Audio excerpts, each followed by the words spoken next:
August 1588, Europe is convulsed by religious war, and Protestant England faces the world's foremost Catholic power. With the Spanish Armada in the Channel and a large and fearsomely professional Spanish army in the Low Countries, England is under dire threat. On the 18th of August, 1588, Queen Elizabeth I came to review her troops here at Tilbury. She wore a breastplate and carried a sword and addressed them in words that have echoed down the centuries. I know I have the body of a weak and feeble woman, but I have the heart and stomach of a king, and of a king of England too, and think foul scorn that Parma or Spain or any prince of Europe should dare invade the border of my realm. But even as the Queen spoke, the moment of danger had passed. The English fire ships had broken up the Armada's invincible formation off Calais, and coastal storms would do the rest. Nevertheless, despite the defeat of the Spanish Armada, England would not escape the horrors of religious war, and some of those who'd heard Elizabeth at Tilbury might live long enough to see another English monarch raise his banner in defiance on English soil. But this time, the king's enemies would not be foreign princes, but his own people. Within a generation, the monarchy was to pass from the triumphs of Elizabeth to the humiliation and defeat of her Stuart successors.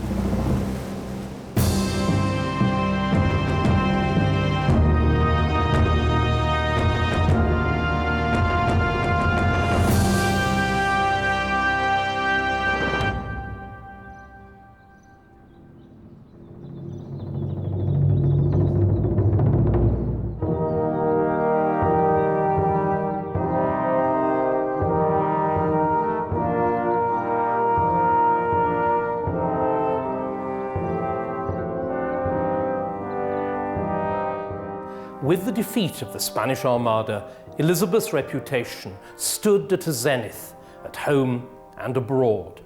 Even the Pope, who'd helped finance the Armada expedition, expressed his admiration of her and only regretted that they were unable to have children together. Inheriting their combined talents, their offspring would rule the world, he said. Defending the realm was the most fundamental duty of an English monarch, and Elizabeth had acquitted herself admirably.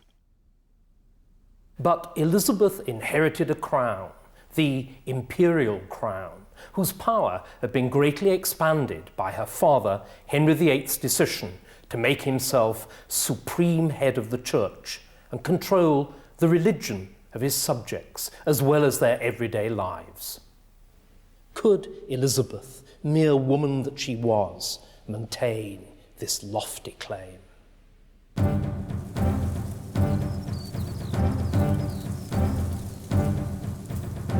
Known as the royal supremacy, the monarch's powers over religion proved to be a double-edged sword, for the crown had taken control of the church at a time of uniquely bitter religious conflict. Protestant fought with Catholic, and different kinds of Protestant fought with each other. How could the monarch, as supreme head of the church, avoid being drawn into this conflict, which threatened to turn quarrels about religion into disputes with the crown? Elizabeth did her best in establishing a Church of England that was Protestant in its doctrines, but Catholic in the appearance of its ceremonies and clerical dress.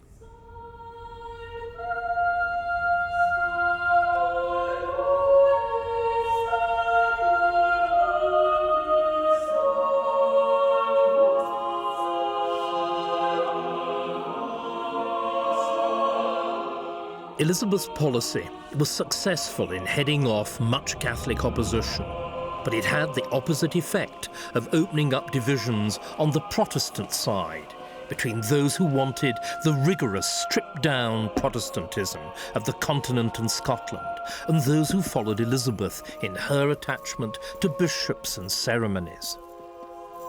This was not a struggle between government and opposition.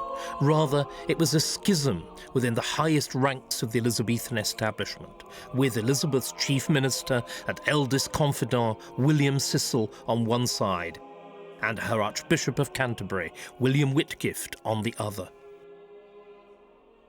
The bad feeling between the two men burst into the open in the Queen's own presence, and Elizabeth came down, publicly and heavily, on Whitgift's side. Matters of religion, she insisted, were for her and her bishops alone. Neither the council nor parliament had any say in the matter. Instead, since her supremacy over the church came to her from God alone, she was answerable only to God for how she chose to exercise it.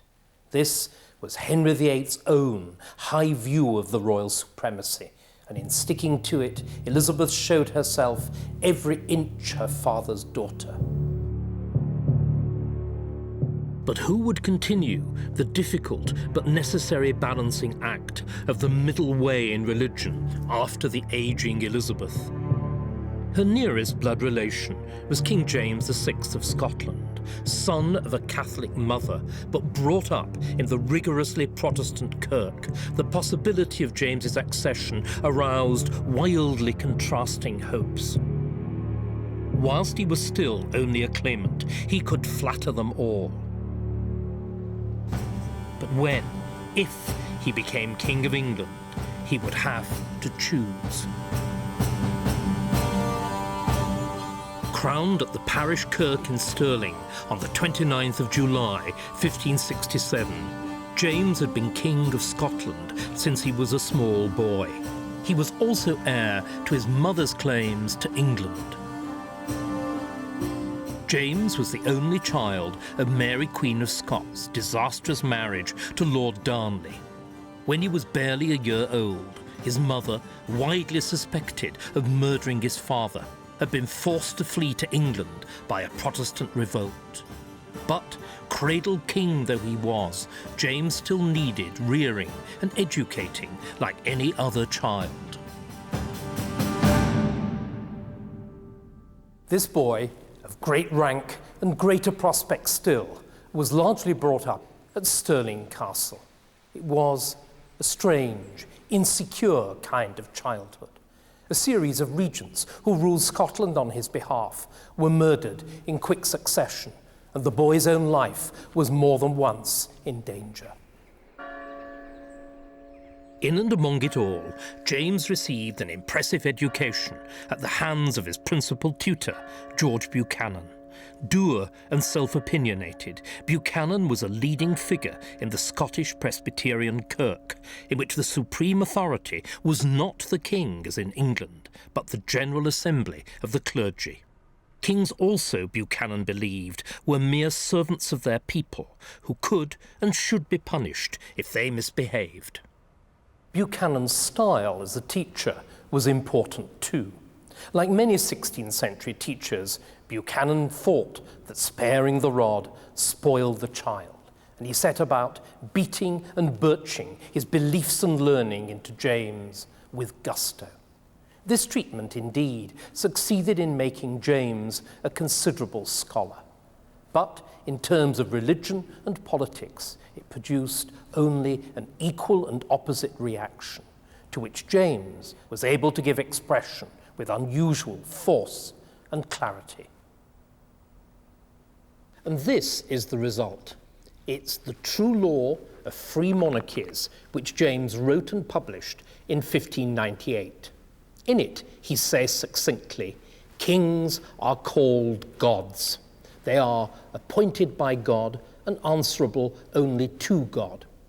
James grounded these assertions, just as Henry VIII had his claim to the royal supremacy, in the biblical story of the Old Testament kings. But James went beyond even Henry VIII by claiming to be absolute in affairs of state as well as those of the church. In 1601, Elizabeth's leading ministers began to make moves to secure James's path to the English throne. The matter became pressing during the Christmas holidays of 1603, when both Elizabeth's health and her temper suddenly worsened. In mid-January, she moved to Richmond for a change of air, but within a few weeks, she was clearly dying. She lay on a pile of cushions on the floor of her privy chamber, refusing to eat and unable to sleep. Finally, she was carried to her bed, became speechless, and died in the small hours of the morning of the 24th of March, after Archbishop Whitgift had lulled her into her last sleep with his impassioned prayers.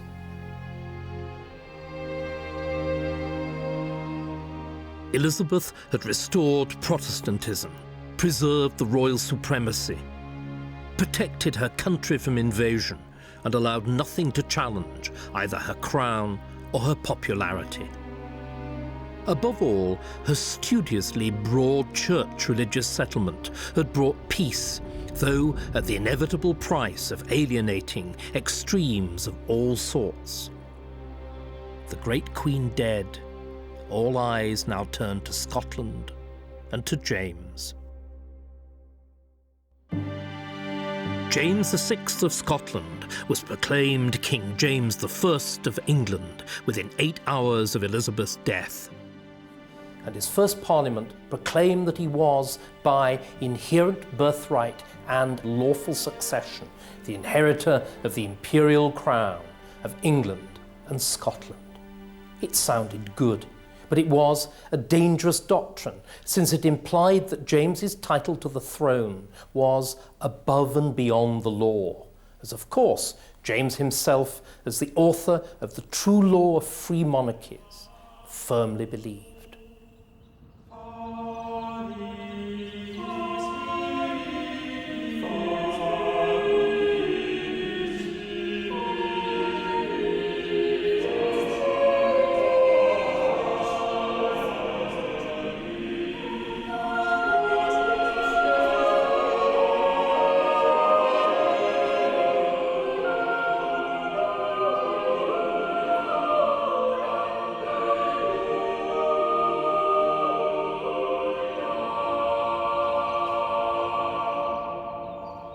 In April 1603, James arrived in London in triumph as the undoubted heir of his great-great-grandfather, Henry VII. Henry VII had commissioned the imperial crown here as the symbol of the recovery of the monarchy from the degradation of the Wars of the Roses. Now James, the first ruler of all Britain, would endow it with a larger significance still.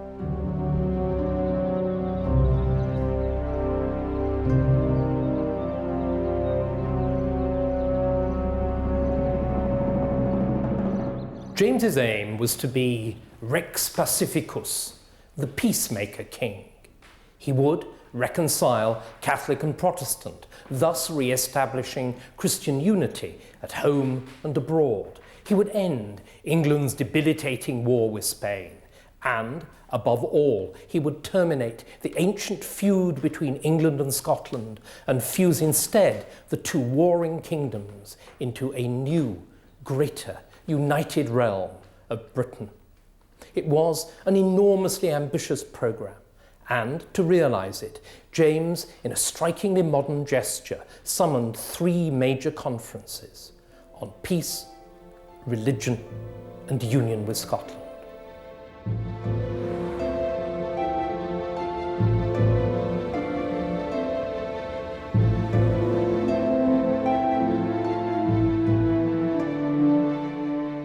The Peace Conference and ensuing treaty at Somerset House were commemorated in this painting. Through them, James ended the 20-year war with Catholic Spain. It was an auspicious start for James the international peacemaker, but the result, paradoxically, was trouble at home. On the one hand, the Somerset House Treaty meant that the hotter Protestants were shocked to discover that England, now at peace with the leading Catholic power, would no longer be the champion of their fellow Protestants in Europe. And, on the other hand, the extremer Catholics were equally dismayed to find out that Spain had not extracted toleration for Catholics as a price of the peace. Abandoned abroad, such Catholics turned, in desperation, to self-help and direct action at home.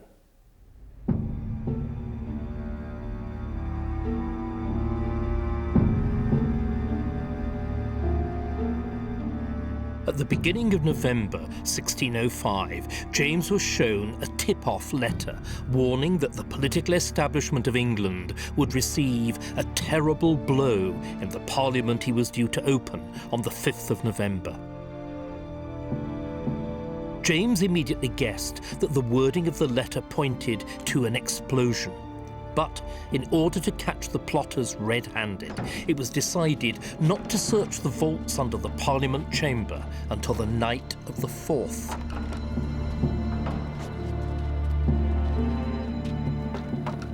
At 11 p.m, the search party entered and found a man standing guard over a pile of firewood, 35 barrels of gunpowder, and with a fuse in his pocket. His name was Guy Fawkes.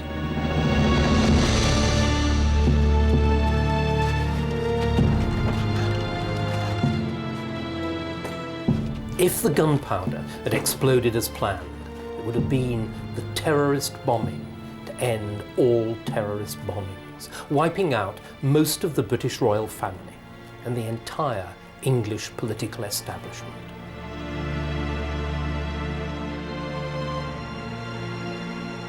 Nevertheless, the immediate political consequences were small. To James's credit, there was no widespread persecution of Catholics in England, and the peace with Spain held. But in the longer term, the plot played an important part in the development of the Catholic myth in England. The reality was that English Catholicism was a beleaguered minority faith.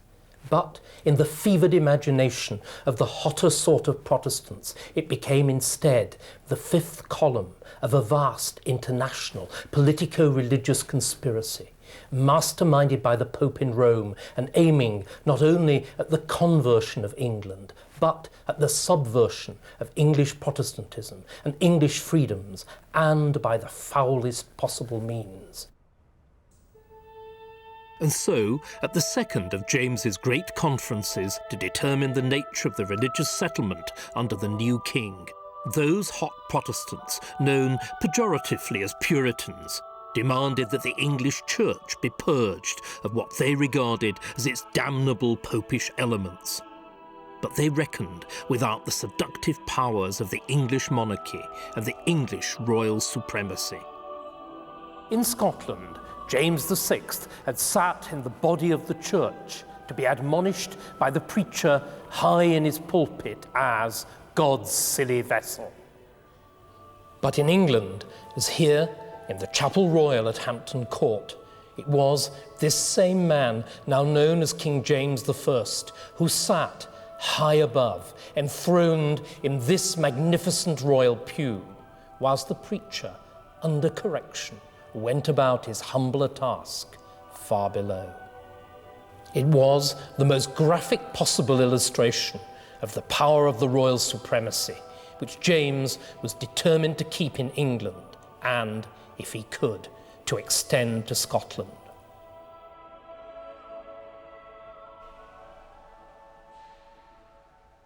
Instead, therefore, as the Puritans had hoped, of making the Church of England more like the Kirk in Scotland, James used the Hampton Court Conference to proclaim that he was satisfied with the Elizabethan religious settlement as it stood, and was resolved to keep it as it was. He would not, any more than Elizabeth, soften Archbishop Whitgift's hard line in enforcing ceremonies and vestments which the Puritans thought popish, and, above all, he would allow not an inch of movement away from the English government of the Church by bishops towards a role for presbyteries or assemblies of clergy, as in Scotland. He even managed to subvert the Puritan demand for a new translation of the Bible. James eagerly agreed, since he detested this, the so-called Geneva version of the Bible, which was then used by Presbyterians in Scotland and Puritans in England because of its marginal notes, which showed a typically hot Protestant disrespect for kings and queens. The King James Version of the Bible, on the other hand, as the large and learned team of translators explained in this preface, was to tread soberly the middle way between popish persons on the one hand and the self-conceited brethren, that is, the Puritans, on the other. It was born out of a long-dead politico-theological dispute, and it's the only classic ever to have been written by a committee. Nevertheless, the King James Version of the Bible became the book which, more than any other, shaped the English language and formed the English mind.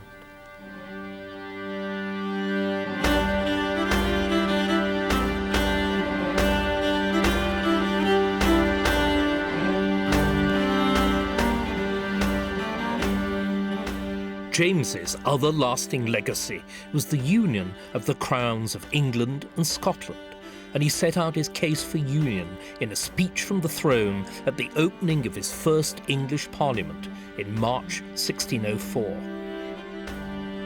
His succession had united the kingdoms of England and Scotland, ending the ancient division of the island of Britain.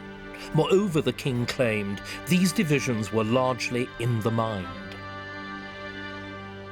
Were not England and Scotland already united by a common language, the Protestant religion, and similar customs and manners? Was not the border practically indistinguishable on the ground? It was as though God had always intended the union to happen. To resist union, therefore, James concluded, was not simply impolitic but impious. It was to put asunder kingdoms which God himself had joined together. But the English Parliament, impolitically and impiously, decided to look the gift horse of union in the mouth. Partly, it was a question of straightforward anti-Scottish xenophobia. But more fundamental causes were involved as well. These centred on James's apparently innocuous wish to rename the Anglo-Scottish kingdom Britain. But a new name meant a new kingdom. It would be like, one MP said, a freshly conquered territory in the new world. There would be no laws and no customs, and James, by his own rules in the true law of free monarchies, would be free to set himself up as an absolute, supranational emperor of Great Britain. The English Parliament, in contrast, would be left as a mere provincial assembly. It wasn't an enticing prospect for MPs who saw themselves as the great council of the realm.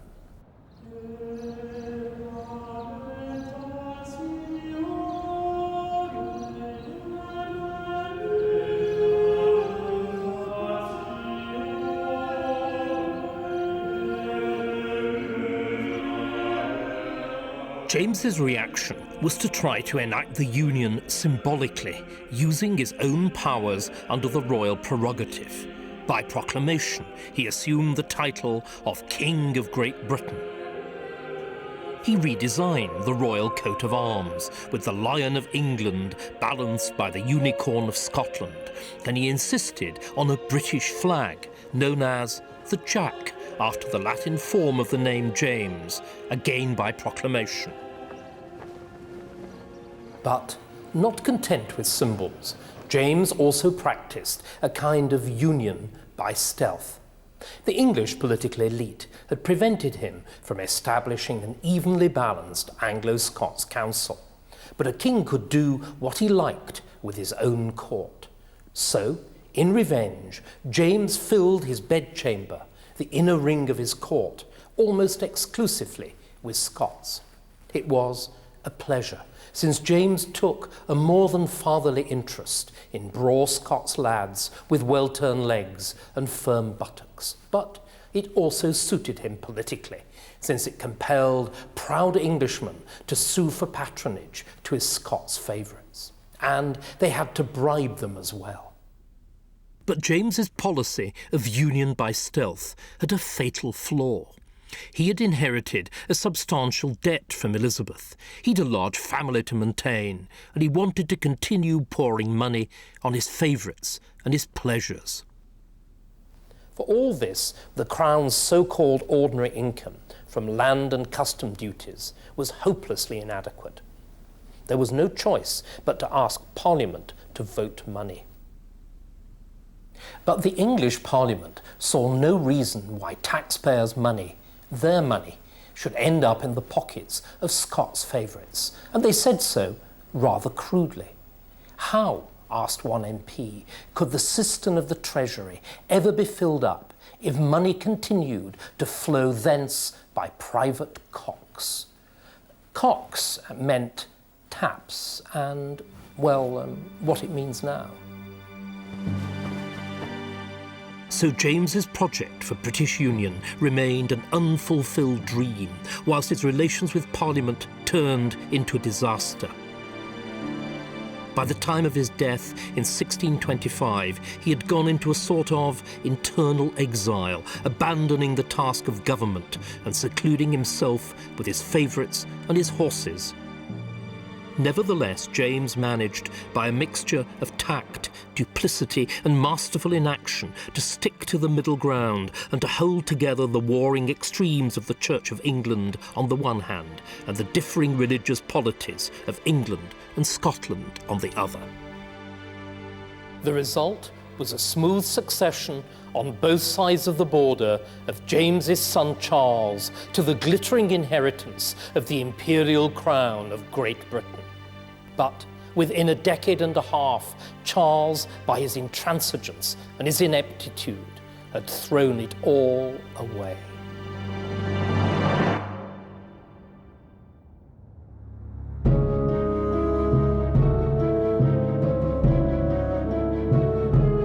Charles was crowned King of England at Westminster Abbey on the 2nd of February 1626.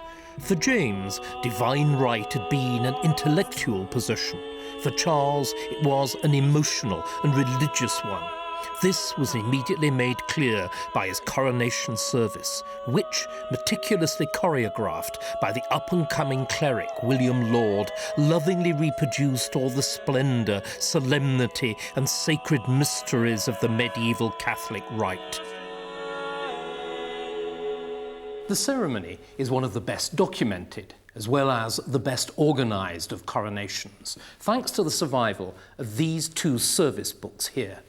This is Charles's own copy of the coronation service, which he used to follow the ceremony. And this is Laud's version of the same text, which he used like a kind of score to conduct the service. He also made notes in the margins in a different coloured ink to record unusual features of the ceremony as it actually took place. These notes take us into Charles's own mind.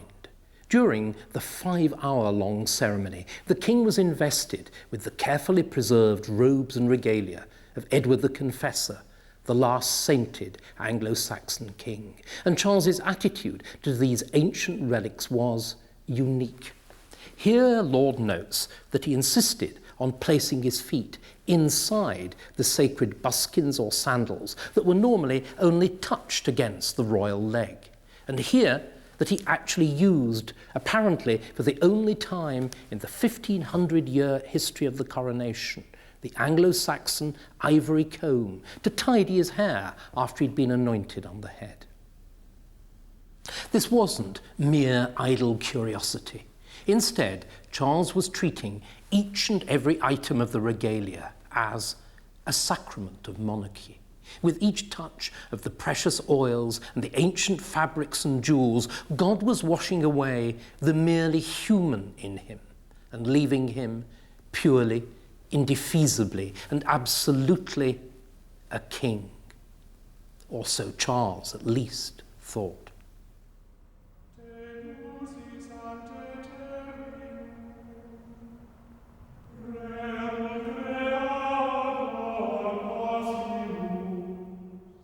Charles, as his behaviour at his coronation would suggest, was an aesthete, a lover of beauty, elegance and order.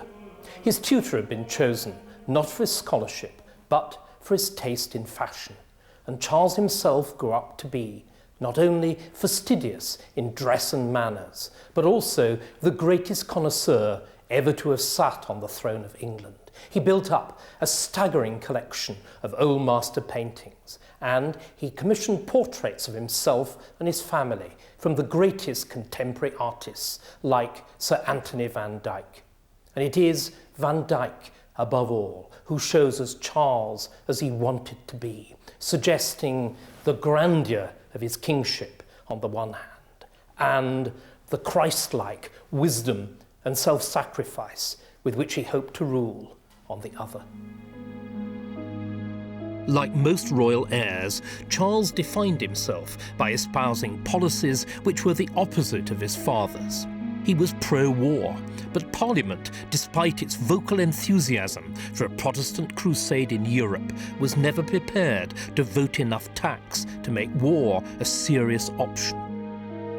Frustrated by Parliament's unwillingness to put its money where its Protestant mouth was, Charles, instead of fighting the Catholic French, married the French, and of course Catholic, Princess Henrietta Maria in 1626. On account of her religion, the marriage was extremely unpopular with Parliament. It didn't even succeed in cementing an alliance with France. The result was that Charles soon found himself in the worst of all possible worlds, without tax, with a Catholic wife, and fighting a hopeless war against both major Catholic powers, France and Spain. Charles, looking for a scapegoat for the debacle, found it in what he saw as Parliament's sullen obstructiveness. Charles decided that Parliaments were more trouble than they were worth, and that, in future, he would rule without them. All over Europe, monarchs were dispensing with parliaments. So, in attempting personal rule, Charles was simply following the European trend. But, unlike his European counterparts, Charles lacked the legal ability to tax his subjects at will. Only a parliament could legislate new taxes. So, like his father before him, Charles's only recourse was to squeeze more revenue out of his customary rights and prerogatives. Fortunately, he got a crack team of lawyers to help him. The most ingenious was the Attorney General, William Noy. I moil in the law was the contemporary anagram of his name, and he moiled, that is, toiled or laboured, in the legal archives to great effect, but his masterpiece was ship money. Ship money was a traditional levy imposed on the port towns to raise vessels for the navy in time of war, as, for example, against the Spanish Armada in the heyday of Elizabethan England. This was uncontroversial, even popular. But Attorney General Noy said that the law allowed the king to extend ship money from the ports to the inland counties and to impose it in peacetime as well as during war. And all this at the king's mere say-so. The extended ship money was first imposed in 1634, and within a year it was yielding over £200,000 annually and producing 90% of what the king demanded.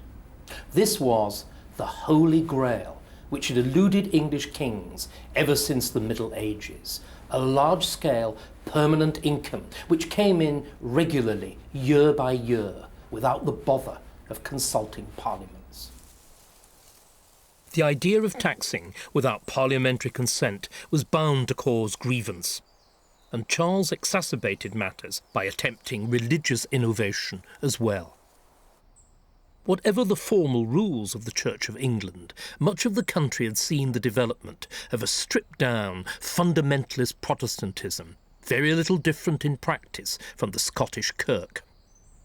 But richer, more ceremonious vision had been preserved in a handful of places, in particular in the chapels royal and the greater cathedrals. Here there were choirs, organs and music, candles and gold and silver plate on the communion tables, and rich vestments for the clergy.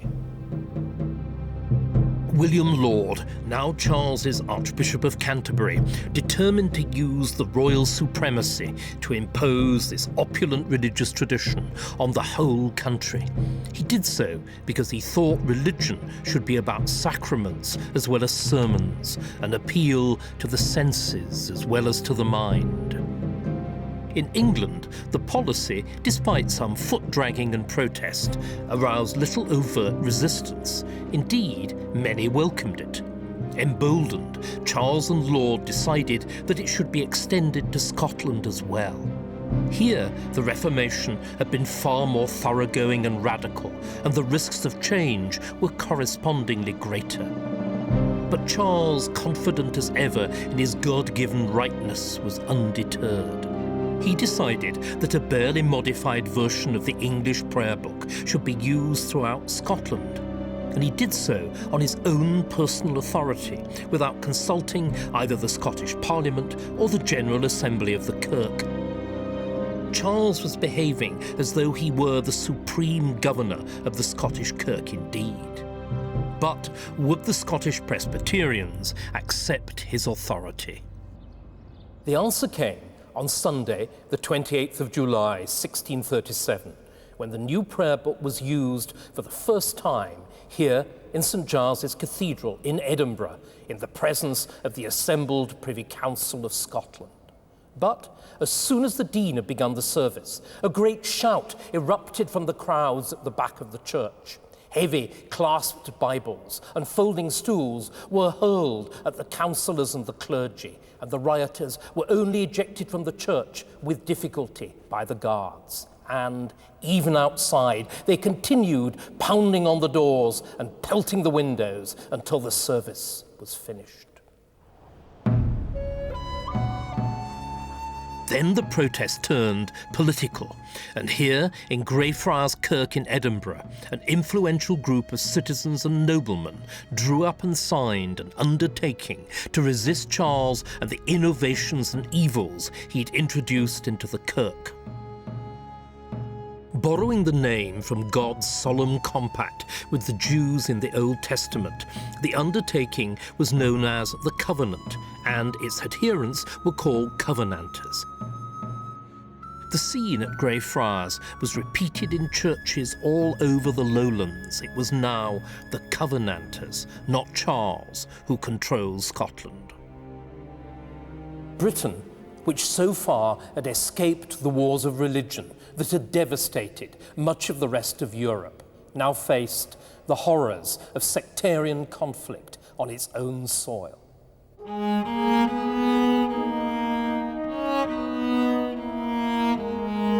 By 1640, Charles's religious policies had brought about a crisis throughout Britain. Scotland was in the hands of the Covenanters, whilst in England, Charles's opponents drew strength from events north of the border.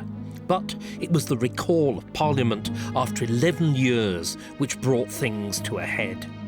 Charles had no choice, since only Parliament could vote the money needed to suppress the Covenanters. But equally, Parliament proved an unrivalled forum for the king's opponents. Most dangerous of these was the hitherto obscure lawyer and MP for Tavistock, John Pym. Pym believed that Charles's policies in church and state were the result of a Catholic conspiracy to subvert the religion and liberties of England. But instead of wasting his time in fruitless opposition, he'd used the 11 years without a parliament to build up a compelling dossier for his case. In the 1630s, Pym read voraciously, followed every detail of politics at home and abroad, and noted down useful headings and extracts in this little book here. The result was that when Charles was forced to recall Parliament, Pym was the best informed and the best prepared man in the House, ready with both a rhetoric of opposition to Charles's government and a plan of action for curbing royal power. Charles hoped to prey on English xenophobia to persuade Parliament to impose an immediate vast tax to crush the traitorous Scots. Pym countered by dragging up his list of political and religious grievances against Charles's government of the 1630s.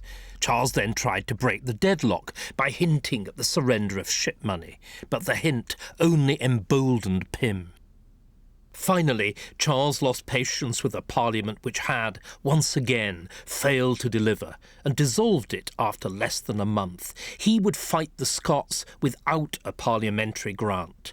It was a catastrophic decision.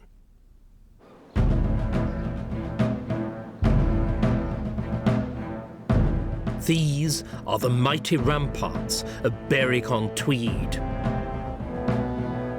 the border fortress built by King Henry VIII to protect England from the Scots. Expensively refortified by Charles, it stood as a seemingly impregnable barrier between the two countries. But in August 1640, the Scots army, large, well-disciplined, well-armed and well-provisioned, took the daring decision to outflank Berwick, cross the River Tweed further upstream and head straight for Newcastle, which, in contrast to Berwick, was only lightly defended. Only the River Tyne now stood between the Scots and Newcastle. They forced a crossing at Newburn and entered Newcastle, which had been abandoned by its garrison, in triumph on the 30th of August. Never had so many run from so few, and never had Scotland won a greater victory on English soil, or one with such momentous consequences. With the Scottish army encamped on English soil, Charles was forced to call Parliament again. Once again, Charles faced Pym. Pym cleverly focused on the financial and constitutional grievances against Charles. Here, Parliament was united in its opposition, and Charles was forced into a wholesale surrender of ship money and the rest. Boxed in by his opponents in the English Parliament, Charles tried to break out by coming to terms with the Scots. In the summer of 1641, he journeyed to Edinburgh and, in an astonishing change of front, accepted the religious and political revolution of the last 3 years. He worshipped in the kirk, agreed to the abolition of bishops, and filled the government of Scotland with the leading Covenanters and his own sworn enemies. The king also played several rounds of golf and, reasonably confident that he'd solved one of his problems, returned in an excellent mood to England. Events in England also seemed to be moving in Charles's direction. For, with Charles's surrender of ship money and the like, the religious divisions in the Commons between Puritans, like Pym, and those known as Episcopalians, who were sympathetic to Charles's ceremonious religion, were opening up. Pym tried to whip his troops into line by forcing the Grand Remonstrants to the vote. This was a searing condemnation of Charles's policies in state and especially in church. These amounted, the Remonstrants claimed, to an all-embracing Catholic conspiracy to subvert the religion and the liberties of England. The king himself, it was careful to point out, had only been the unwitting agent of the conspiracy.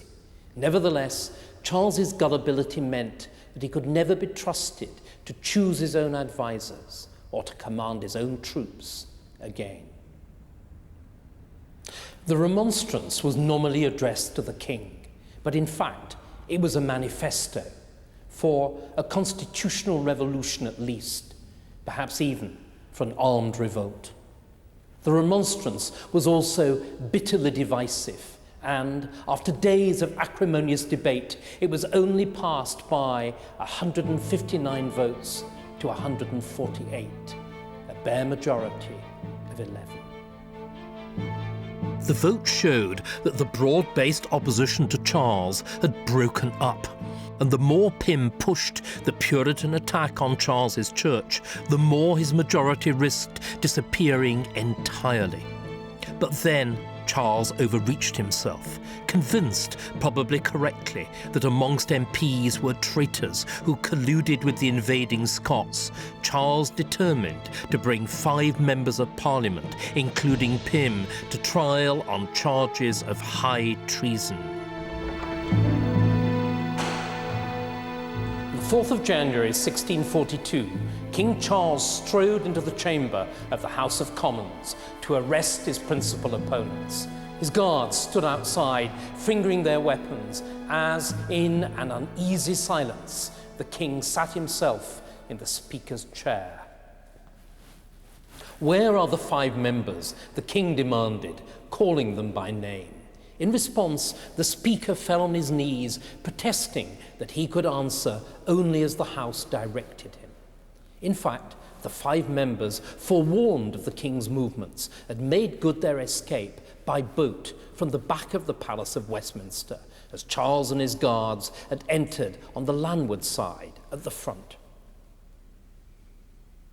Instead, it was Charles himself who had walked into a trap.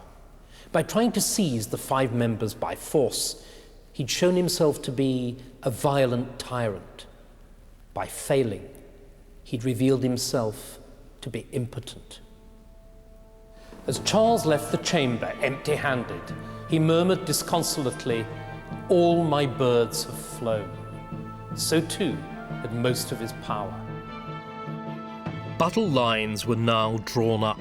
Charles's violent, ill-thought-out gesture not only preserved Pym's parliamentary majority, but also turned London decisively against the king. In the country, however, Pym's increasingly extreme Puritan attack on the church won Charles a devoted following. But in fact, Charles was no longer really king of Great Britain, or even of England. Instead, he was only the leader of a faction. For history had come almost full circle. The attempt to expand the powers of the imperial crown so that it ruled both church and state, and Scotland as well as England, had backfired. Instead, England was about to return to the factional strife of the Wars of the Roses, and Britain to the national struggles of the Anglo-Scottish Wars. And it began at Nottingham, when Charles raised his standard in a war against his parliament and half his people.